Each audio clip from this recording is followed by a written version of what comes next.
Բարի երեկո, դուք դիտում եք Հորիզոնը։ Փոխվարչապետ Տիգրան Խաչատրյանի գլխավորած պատվիրակությունը Ֆրանսիայում հանդիպել է փոխվարչապետ զարգացման ֆրանսիական գործակալության գլխավոր տնօրեն Ռեմի Ռեուի հետ։ Զրուցակիցները կարևորել են ենթակառուցվածքների զարգացման ուղղությամբ ձևավորված արդյունավետ համագործակցությունը։ Հանրադարձ է կատարվել Վեդու ջրամբարի և ոռոգման համակարգի կառուցման աշխատանքների ընթացքին մտքեր են փոխանակվել նաև համագործակցության հնարավոր նոր ուղղությունների վերաբերյալ։ Պայմանավորվածություն է ձեռք բերվել առաջիկա ամիսներին սկսել 2026-27 թվականների գործողությունների ծրագրի մշակման նպատակով աշխատանքային հանդիպումները։ Ֆինանսների նախարար Վահե Հովհաննիսյանն Լյուքսեմբուրգում մասնակցել է օգտագործելով Եվրամիության ընդլայնման հնարավորությունները խորագրով պանելային քննարկմանը։ Նա անդրադարձել է Հայաստանի Եվրամիության անդամակցելու գործընթացին առնչվող մի քանի կարևոր հարցերի, մասնավորապես խոսել է մեր տարածաշրջանում հակամարտությունների խաղաղ կարգավորման անհրաժեշտության, խաղաղության խաչմերուկ ծրագրի, ինչպես նաև այս համատեքստում Եվրոպական ներդրումային բանկի հետ համագործակցության և օտարերկրյա ուղիղ ներդրումների ներգրավման կարևորության մասին։ Հայաստանի գլխավոր դատախազի և պաշտպանության նախարարի գլխավորությամբ ամփոփվել են զինվորական դատախազության 2024 թվականի աշխատանքները։ Գլխավոր դատախազը ընդգծել է, որ մեծ ուշադրություն է դարձվում բանակում կարգապահությանը և իրենց նպատակը մեկն է՝ նվազեցնել ենթամշակութային դրսևորումները բանակում։ Պաշտպանության նախարար Սուրեն Պապիկյանն էլ կարևորել է արդյունավետ համագործակցության շարունակականությունը, որը միտված է ավելի կարգապահ կանոնադրային հարաբերությունների վրա հիմնված բանակ ունենալուն։ Մենք շատ կարևորում ենք տարեսկզբյան այս մեր համատեղ վերլուծությունները նախ կատարած աշխատանքի և նոր նախաձեռնությունների ու մարտահրավերների ուղղությունների ուրվագծումը։ Մենք այս տարի, պարոն նախարար, կենտրոնացել ենք առաջնահերթ բոլոր հանցագործությունների շատ հասցեական և արագ բացահայտմանը, նախաքննության իրականացմանը և դատարան ուղարկելուն։ Պարոն նախարար, մենք շատ մեծ ուշադրություն ենք դարձրել բանակում կարգապահությանը, նաև ես շնորհակալ եմ, որ ձեր հրավերով ես մի քանի վարպետաց դաս եմ մեկն անցկացրել եմ, ևս մի քանիսը կանցկացնեմ մեր բարձրագույն ռազմաուսումնական հաստատությունում։ Մեր նպատակը մեկն է, որպեսզի ենթամշակութային դրսևորումներ նվազեն բանակում և սպայական առաջնորդությունը լինի, հրամանատարական առաջնորդությունը լինի մեր և ձեր համատեղ աշխատանքի արդյունքը բանակում, մեր բարեփոխվող բանակում։ Մենք շարունակելու ենք աշխատանքն այս ուղղությամբ, նաև մենք շարունակելու ենք աշխատանքը ապօրինի օտարված գույքի բացահայտման և վերադարձման ոլորտում։ Դուք գիտեք, որ մենք արդեն մոտ 8 զորամասի վերաբերյալ ունենք ուսումնասիրություն, ունենք վերադարձված զորամասեր, ունենք զորամասեր, որոնք պետական շահերի պաշտպանության ոլորտում են քննության առարկա և յուրաքանչյուր միավոր, որ հասցեական չի ծառայել բանակի նպատակներին, պետք է վերադարձվի պետական բյուջե և նորից մտնի բանակաշինության գործի մեջ։ Սրանք մեր առաջնահերթություններն են, պարոն նախարար, դրանք շարունակելու են մնալ, կարգապահությունը առաջնահերթ և մենք մի փոքր ձևափոխում ենք արել մեր կառուցվածքի մեջ, որպեսզի զինվորական դատախազությունները ավելի հասանելի լինեն բանակային կորպուսներին։ Մենք Տավուշի առանձին ստորաբաժանում ենք այս տարի արդեն ձևավորել և տեղակայել և 2 կայազոր ենք առանձնացրել Սյունիքի մարզում, հաշվի առնելով մարզի առանձնահատկությունները, որպեսզի մաքսիմալ հասանելի լինեն և դատարանները, և բանակային կորպուսները, և նաև զինվորական դատախազները կարողանան զորամասեր այցելել և ավելի մոտ լինել հրամանատարական կազմին։ Գործընկեր կառույցների այս համագործակցությունը էական դերակատարում է ունենում շարքերում համագործակցությունը ավելի ինտենսիվացնելու համար, որովհետև մենք սրանով նաև ցույց ենք տնում, որ գործընկերային համագործակցությունը ամենաառաջնայինն է և բանակում կարգապահությունը նոր մակարդակի բերելու և բարձրացնելու համար մենք պատրաստ ենք ավելի ինտենսիվացնել մեր համագործակցությունը եւ իհարկե ողջունում եմ, որ դուք քայլեր եք ձեռնարկում նաև զինվորական դատախազության տարբեր օղակների ավելի մոտ դարձնելը մեր զինվորական օղակներին։ Իհարկե զինված ուժերում շարունակում են լինել խնդիրներ, ցավալի դեպքեր, այդ թվում նաև մահվան դեպքեր,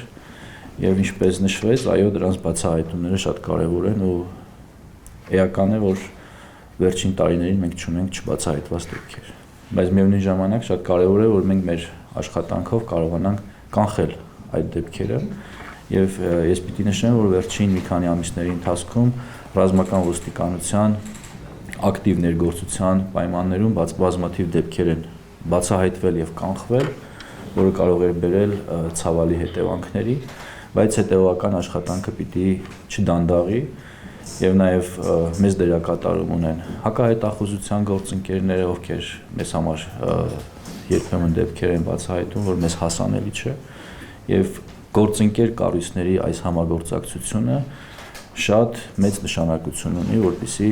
բանակը օր առաջ դառնա ավելի կարգապահ։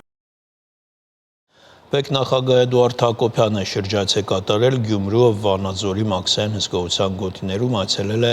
Բագրատաշեն եւ այրում անցակետեր։ Ներկայացվել են Մաքսային անցակետերի ենթակառուցվածքները, ընթացակարգերը, գործարկված էլեկտրոնային համակարգերը։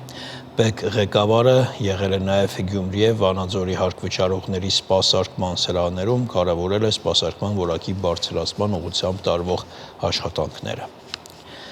Իսկ Վրաստան կատարած այցի ընթացքում ՊԵԿ ղեկավարը հանդիպել է Վրաստանի ֆինանսների նախարարության քննչական ծառայության ղեկավար Սոսո Ռամիշվիլիի հետ։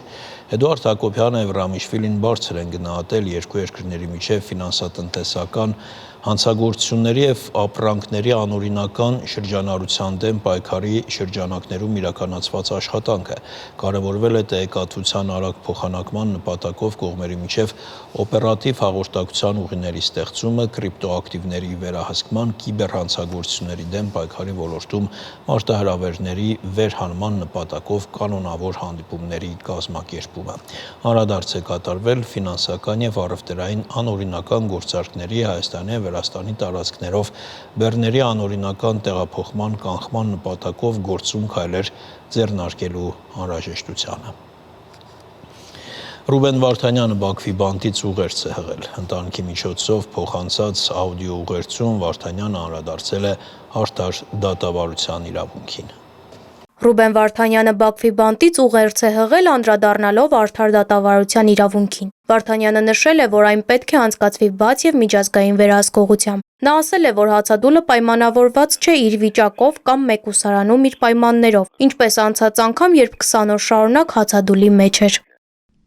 Хочу еще раз подчеркнуть, что Ուզում եմ եւս մեկ անգամ ընդգծել, որ իմ այս որոշումը ոչ մի կերպ պայմանավորված չէ ինձնով, իմ վիճակով կամ մեկուսարանում իմ պայմաններով, ինչպես անցած անգամ, երբ 20 օր շարունակ մինչև ապրիլի 24-ը գիշերը 12-ը հացադուլի մեջ էի։ Սա բողոք է ընդդեմ գործընթացի, ընդդեմ նրա, թե ինչպես է իրականացվում այս դատական պրոցեսը։ Ես գիտակցել եմ ինչ եմ գնում, պատրաստ եմ եղել եւ պատրաստ եմ ավելի վատ պայմանների։ Ես գոչ եմ, ինձ պետք չէ խղճալ, քանի որ սա գիտակցված որոշում է։ Իմ պահանջները նույնն են, եթե դատում եք, դատեք պրոֆեսիոնալ կերպով, բաց ու հրապարակային, Ադրբեջանի բոլոր օրենքների ու ընթացակարգերի համաձայն, մյուսների հետ միասին, միջազգային լրատվամիջոցների դիտորդների ներկայությամբ, եթե այդքան վստահ եք ձեր արդարացիության մեջ, իմ գործը արհեստականորեն մի առանձնացրեք։ Ինչու է իմ գործը առանձնացվում, երբ իմ բոլոր մեղադրանքները կառուցված են նրա վրա, որ ինչպես դուք եք կարծում, ես կազմակերպված հանցավոր խմբի անդամ եմ, որին անդամագրվել եմ 1987 թվականից։ Վարդանյանը նաև կոչ է արել Բաքվին չխախտել սեփական օրենքներն ու ընթացակարգերը։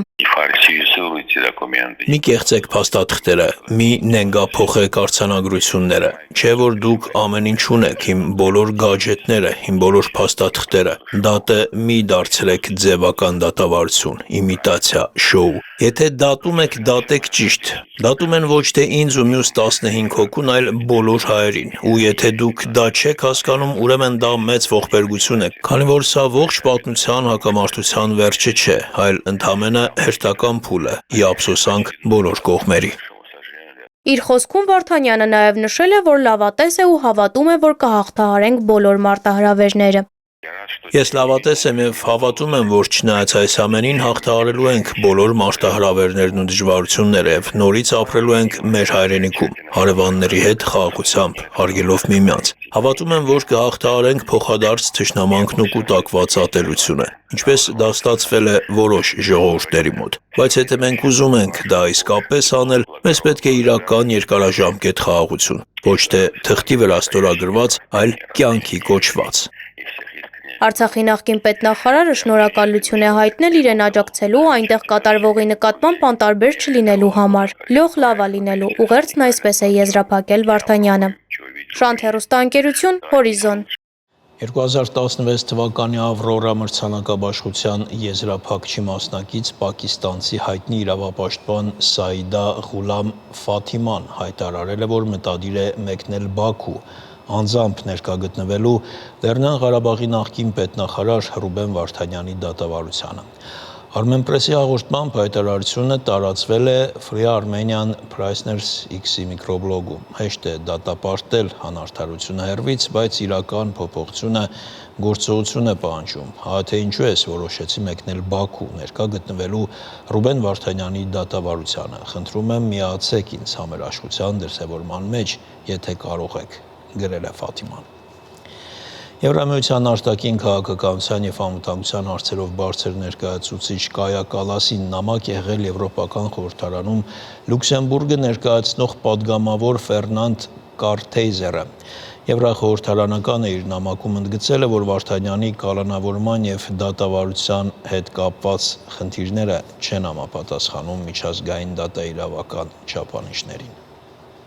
Եվրոպական միության արտաքին քաղաքականության եւ անվտանգության հարցերով բարձր ներկայացուցիչ Կայա Կալասի ուշադրությունը Բաքվում պահվող Ռուբեն Վարդանյանի եւ մյուս հայգերիների ներկայությամբ վրա ուղղելու նպատակով նրան նամակով դիմել է Եվրոպական խորհրդարանում Լյուքսեմբուրգը ներկայացնող падգամավոր Ֆերնանդ Կարթեյզերը։ Դատավարության եւ կալանավորման հետ կապված խնդիրներից բացի Կարթեյզերը նշել է, որ Ռուբեն Վարդանյանի սկսած հացադուլը եւս մեծացրել է մտահոգությունները, քանի որ նրա առողջական վիճակը կտրուկ վատթարացել է, ինչը վտանգ է ներկայացնում նրա համար։ Պարոն Վարդանյանի հետ միասին Ադրբեջանում պահվում են եւս 22 հայեր, որոնց իրավունքները խախտվում են։ Նրանց կալանքը հակասում է միջազգային իրավունքի նորմերին։ Հաշվի առնելով իրավիճակի լրջությունը, խորապես երախտապարտ կլինեմ, եթե դուք ցուցաբերեք ձեր աջակցությունը այս հարցում։ Վստահ եմ, որ Եվրամիության կողմից ձեռնարկված կոնկրետ քայլերը կարող են էականորեն օգնել այս կալանավորված անձանց։ Կա աճող մտահոգություն, որ նրանք կարող են օգտագործվել որպես պատանդներ։ Նամակում падգամավորը կոչ է արել դիտարկել հայգերիների անհապաղ ազատ արձակման հարցով դիմելու հնարավորությունը, իսկ դրանից հետո աջակցել նրանց ապահով վերադարձին Հայաստան։ Եվրախորհրդարանականն իր նամակը եզրափակել է նշելով, որ այս ամենը անշուշտ պայմանավորված է Հայաստանի եւ Ադրբեջանի միջև առկա բարդ հարաբերություններով։ Նախորապես հույս է հայտնել, որ Եվրոպական միությունը կշարունակի նպաստել այդ հարաբերությունների բարելավմանը եւ կօգնի պաշտպանել Հայաստանի իրավունքներն ու անվտանգությունն այս պայմաններում։ Ու անվտանգությունն այն պայմաններում, երբ ցանկացած պահի կարող է բռնությունների նոր բռնկում լինել։ Հայաստանի մարդու իրավունքների պաշտպան Անահիտ Մանասյանն անդրադառնալով Ադրբեջանում ազատությունից ապօրինի զրկված հայերի նկատմամբ իրականացվող գործընթացին նշել է, որ կարևորում է միջազգային հանրության ուշադրությունն այս կարևոր հարցին։ Քանի որ մենք ունենք խումբ, հա, անձանց, որոնք ապօրինի կերպով ազատությունից զրկված են, նշված պետությունում ըստ էության գաղափարային է, որ միանշանակ բոլորի իրավունքների պաշտպանությունը պետք է առաջնահերթ լինի, իհարկե մտահոգությունները շատ են, սկսած խոշտանգումների կամ վատ վերաբերմունքի այլ ձևերի հնարավոր իրավիճակներով եւ այլն, եւ ես ինքս բազմիցս նշել եմ, որ անկախ նույնիսկ այս ամեն ինչից ըստ էության չի կարելի պատկերացնել անկախ եւ անկողմնակալ դատավարություն Ադրբեջանում էթնիկ հայերի նկատմամբ եւ այս առումով նաեւ ես ողջունում եմ ՄԱԿ-ի մարդու իրավունքների բարձրագույն հանձնակատարի հայտարարությունը հարցի հետ կապված։ Հիշեցնենք, որ ՄԱԿ-ի մարդու իրավունքների գերագույն հանձնակատար Վոլկեր Տյուրկը մարդու իրավունքների խորհրդի 50-րդ նիստում կոչ է արել անհապաղ ազատ արձակել Ադրբեջանում պահվող հայգերիներին։ Կոչին ի պատասխան Ադրբեջանի արտգործնախարարության մամուլի խոսնակ Այխան Հաջիզադեն նշել է, որ արդարության հասնելը պահանջում է պատասխանատվության ենթարկել բոլոր նրանց, ովքեր մեղադրվում են իր խոսքով պատերազմական հանցագործությունների, էթնիկ զտումների, ռազմական ագրեսիայի, խոշտանգումների եւ այլ ծանր հանցագործությունների համար։ Զվարթ Ղազարյան, Հորիզոն։ Այսօր նահանգներում Հայաստանի դեսպան Լիլիթ Մակունցը հանդիպել է կոնգրեսի հայկական հանձնախմբի փոխնախագահ Բրետ Շերմանի հետ։ Հանրադարձ եղել Հայաստան-ԱՄՆ երկկողմ հարաբերություններին դրանց շարունակական զարգացմանը, նաև կրկնակի հարկմանը կողմերը պայմանավորվել են այս ուղղությամբ համատեղ ջանքեր ակտիվացնել։ Գյումրիի քաղաքային իշխանությունների առաջիկա ընտրություններում թեժ մրցակցություն է սպասվում։ Ընտրություններին մասնակցելու հայտ ներկայացրել է 9 քաղաքական ուժ, 6 կուսակցություն, 3 դաշինք։ Տարածքային ընտրական հանձնաժողովը մինչև մարտի 10-ը ուսումնասիրելու է քաղաքական ուժերի փաստաթղթերը, որից հետո կսկսվի թեկնածուների գրանցումը։ Վերջին օրը ու վերջին ժամերին էին որոշել իրենց փաստաթղթերը հանձնաժողովին ներկայացնել արտահերթ ընտրությունների մասնակցելու որոշում կայացրած քաղաքական ուժերի մեծ մասը։ Կենտրոնական ընտրական հանձնաժողովի սահմանած ժամանակացույցով թեև գործընթացը սկսվել էր փետրվարի 21-ից։ Վերջին օրվան թողնելու պատճառներ ու բացատրություններ կուսակցություններն ու դաշինքները համենայն դեպս ունեցել են։ Փաստաթղթային փաթեթի ներկայացնելու պահանջներն են շատ եղել։ Կուսակցություններին ես բոլորին ժամանակին խնդրել եմ վերջի օրը վերջի ժամին մի բերեք, ամսի 1-ին որ բերեին, ոչ մի խնդիր չէր առաջանա։ Մի հատ գնայինք, խորհուրդ կտայինք, կտանեինք, կփոխեինք, կբերեին։ Թերի բաներ, խնդիրներ ու փոքր թերություններ ոչ բոլորի մոտ, բայց կային ու հասցրեցին վերջնաժամկետի վերջին րոպեներին շտկել։ Մարտի 5-ից առաջ հանձնաժողովը ընդունել էր ընդամենը 3 քաղաքական ուժերից ստացված փաթեթներ։ Առաջինը եղել է կոմունիստական կուսակցությունը, որը ներկայացրել է ավականու թեկնածուների 33 հոգանոց ցուցակով եւ որը գլխավորում է Գյումրիի նախկին քաղաքապետ Վարդան Ղուկասյանը։ Հաջորդը 40 հոգանոց ցուցակով ներկայացել է Իմ հզոր համայնք կուսակցությունը, որի առանցքային թեկնածուն է պրոդյուսեր Ռուբեն Մխիթարյանը։ Ժամկետի ավարտին չսպասած առաջադրված մյուս քաղաքական ուժը Հայաստանի աշխատավորական սոցիալիստական կուսակցությունն է, ավականու 32 թեկնածու ունեցող ցուցակով, որը գլխավորում է Արտյոմ Թումանյանը։ Առաջադրման վերջին օրվան մնացած ամբողջ աշխատանքը հանձնաժողովը ստիպված էր հասցնել մինչև ժամը 18-ը։ Մոտ 1 ժամվա կամ գուցե ավելի քիչ տարբերությամբ թիվ 31 տարածքային ընտրական հանձնաժողով էին գալիս առաջադրվող քաղաքական ուժերը։ Դեմոկրատական այլընտրանք կուսակցությունը 23 հոգանոց ընտրական ցուցակով ներկայացավ, որը գլխավորող թեկնածուն Արտյոմ Ղարաղազարյանն է։ Փաստաթղթերը ներկայացնողը կուսակցության քաղաքական խորհրդի նախագահն է Սուրեն Սուրենյանցը։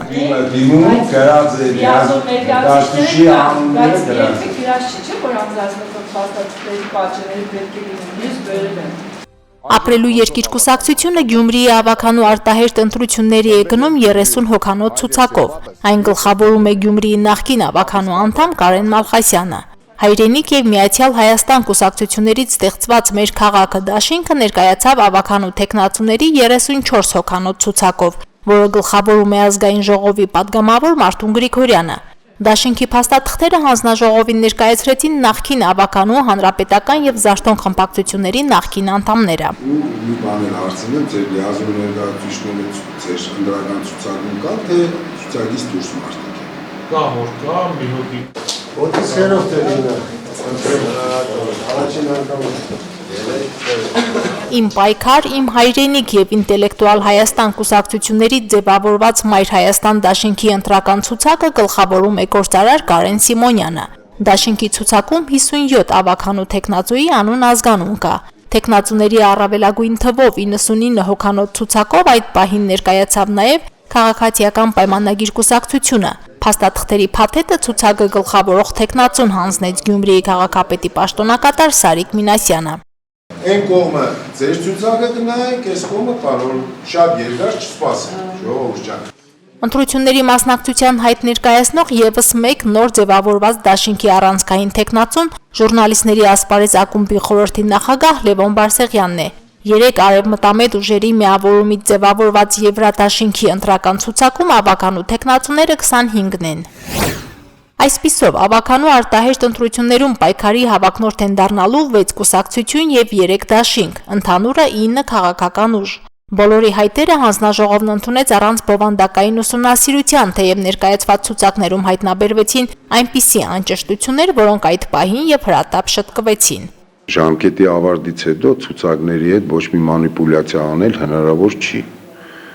ցուցակը հետ է բերել ես, միայն կարող է այդ ցուցակը պակասել, ավելանալ հնարավոր չի։ 5 օրյա ժամկետում հանձնաժողովը մանրամասն ուսումնասիրելու է առաջադրված քաղաքական ուժերի բոլոր փաստաթղթերը։ Օրենքով թույլատրելի անճշտություններն այդ ընթացքում վերացնելու հնարավորություն կա, բայց օրենքը սահմանում է նաև առաջադրված թեկնածուներին չգրանցելու դեպքերը։ Կարող է մարդիկ լինեն, որ անհամապատասխանելիություն լինի,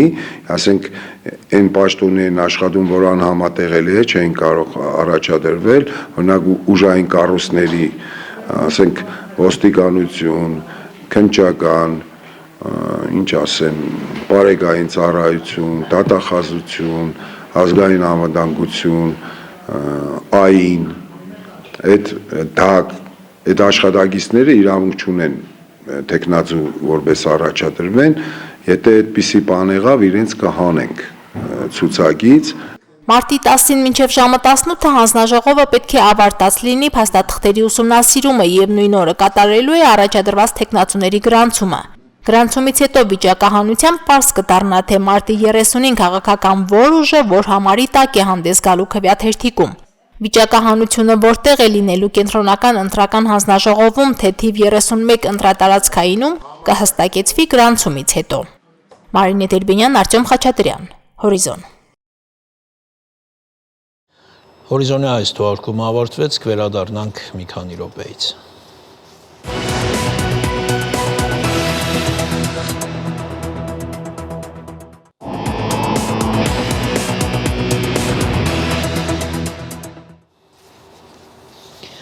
Շարունակենք լրատվությունը։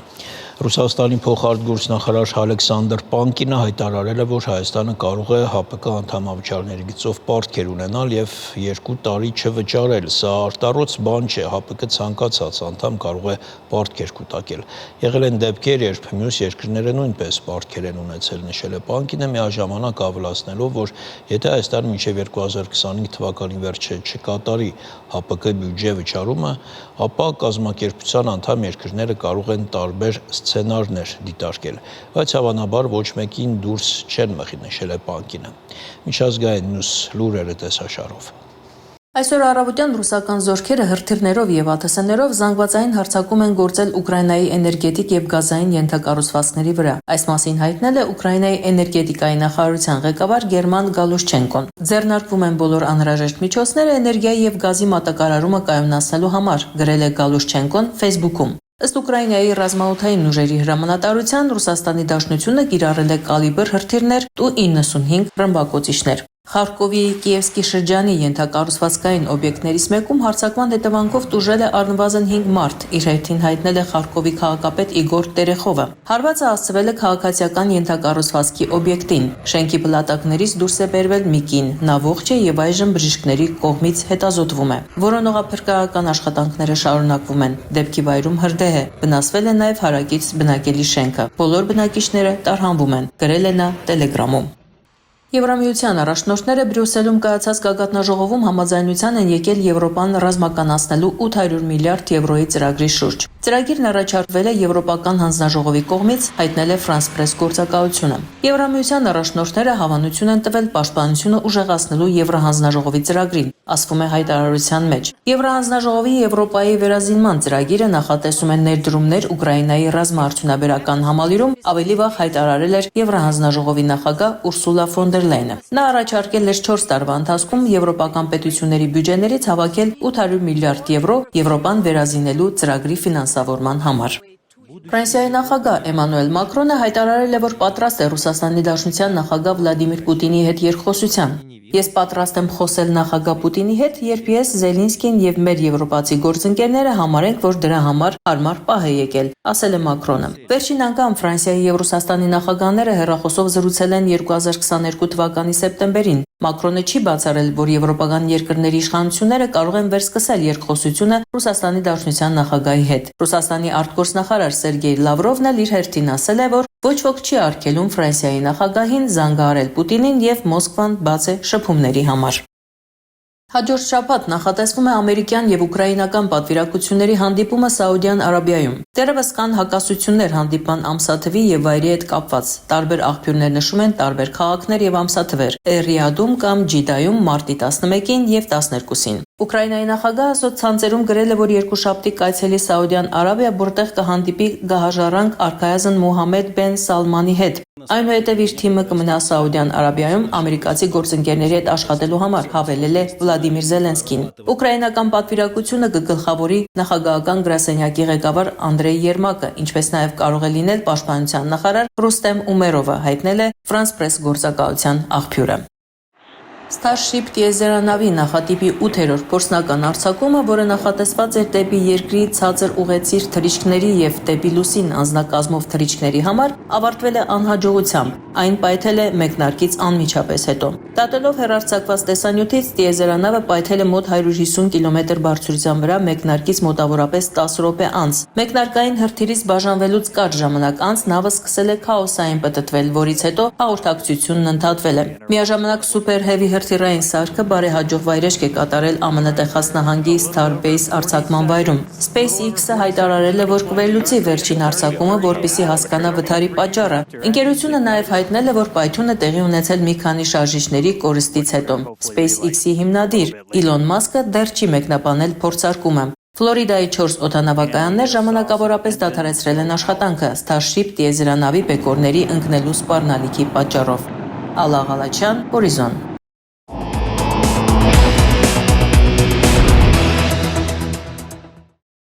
Շարունակում են զինված բախումները Սիրիայի հյուսիս-արևմուտքում, կառավարական ուժերը երկրորդ օրն է փորձում են ճնշել այնտեղ բռնկված ապստամբության փորձը։ Շարունակենք թեման Արտյոմ Երկանյանի հետ, ինչ է կատարվում Սիրիայում, Արտյոմ։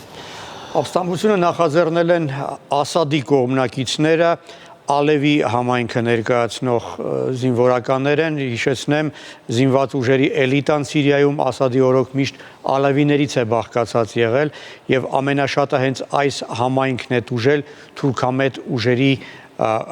իշխանության գալու արդյունքում։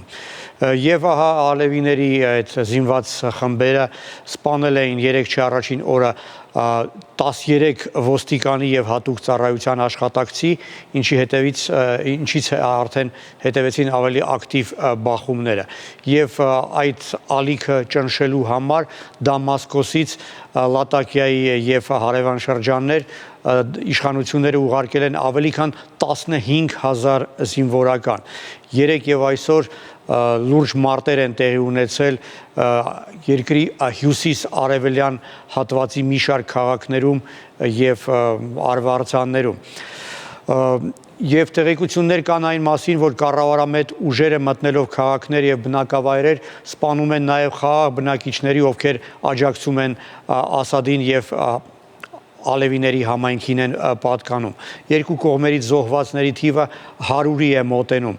Կառավարամետ ուժերը, ոնց հասկանում եմ, այսօր արդեն վերահսկողության տակ են առել Լատակիան, Տարտուսը եւ Ջեբլան, այդ 3 քաղաքները ապստամբության կենտրոնն են եղել, սակայն Ասադին հավատարիմ ալևիական ուժերը շարունակում են վերահսկել այդ քաղաքների արվարձանները եւ գյուղաբնակ շրջանները։ Մի մեծ խումբ Ասադի կողմնակիցների թուրքամետ կառավարական ուժերը կարողացել են մեկուսացնել, գերեվարել եւ նրանց թվում է նաեւ ապստամբության առաջնորդներից մեկը Գիաս Սուլեյմանը։ Թուրքական մամուլը գրում է, որ հնարավոր է այս ամենի, այս ակտիվության ետևում լինի կանգնած Թեհրանը։ Եթե դա այդպես է, պետք է սա ամենը մեկնաբանենք, որպես Թեհրանի կողմից առաջին հերթին Անկարային ուղղված ինչ-որ ազդակ, ինչ-որ զգուշացում, ակնհայտ է, որ Թեհրանը բազմաթիվ հարցեր ունի վերջերս Անկարային ուղղված եւ միգուցե այս հարցերի ձևակերպման մեթոդ էր այս ակտիվացմանը Թեհրանի կողմից աջակցելը։ Արտյոմ, հայտնի է, որ թվարկածը շրջաններում հայերեր կան, նրանց վիճակը ինչպիսին է։ Այո, Լատակիայում հայերը քիչ չեն, իսկ այդ քաղաքը այդ զինված բախումների կենտրոններից մեկն է, 3 քաղաքի կենտրոնում էին անգամ զինված բախումներ տեղի ունենում։ Մինչ վերջերս Լատակյան հայերի համար Սիրիայի ամենահանգիստ տեղն էր եւ երբ Հալեպում բախումներ էին, հայերը Հալեպից հենց Լատակիա էին տեղափոխվում։ Այժմ հակառակ իրավիճակ է, Լատակիայից շատերը մեր հայրենակիցներից ցանկանում են տեղափոխվել այլ շրջաններ, բայց դա շատ վտանգավոր է, քանի որ ճանապարհները եւս փաստորեն ոնց հասկանում եմ փակ են։ Համայնքային կառույցները դիմել են Լատակիայում ապրող հայերին, կոչ անելով իրենց դուրս չգալ տներից եւ սնունդով պաշարները ապահովել։ Եկեղեցին եւ դպրոցը արդեն 3 օր է ինչ չեն գործում։ Համայնքային կառույցները ստեղծել են աջակցության շտաբ,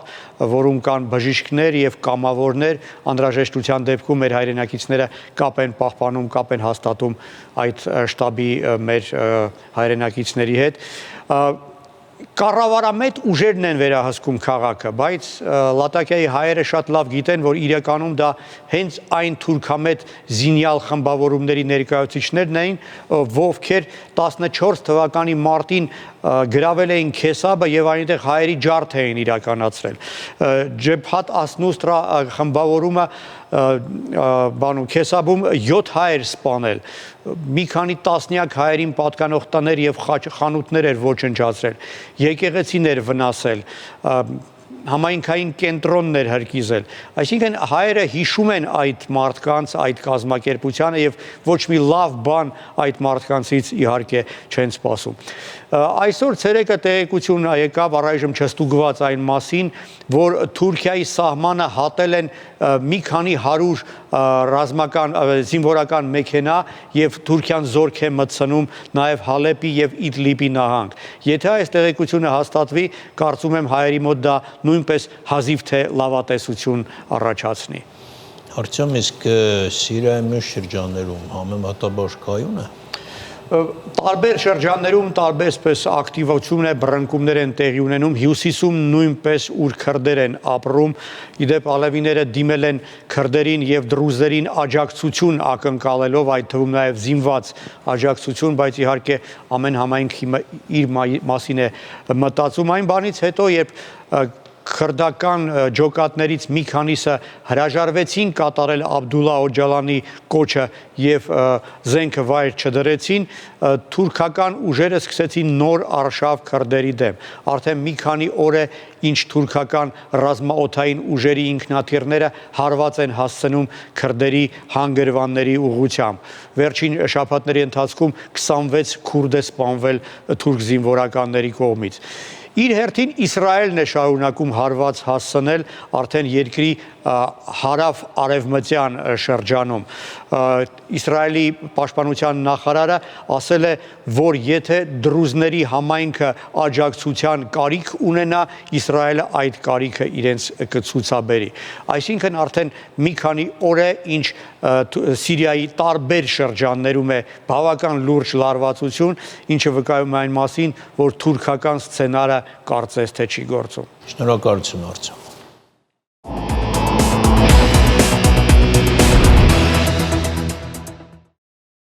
Վարչապետ Նիկոլ Փաշինյանը այսօր առավոտյան հերթական անգամ աշխատավայր է գնացել հասարակական տրանսպորտով։ Այս մասին նա տեղեկացրել է սոցցանցերի իր էջերում կից տեսանյութ հրապարակելով։ Ավտոբուսով քաղաքացիների հետ շփվելով եկա աշխատավայր, գրել է նա։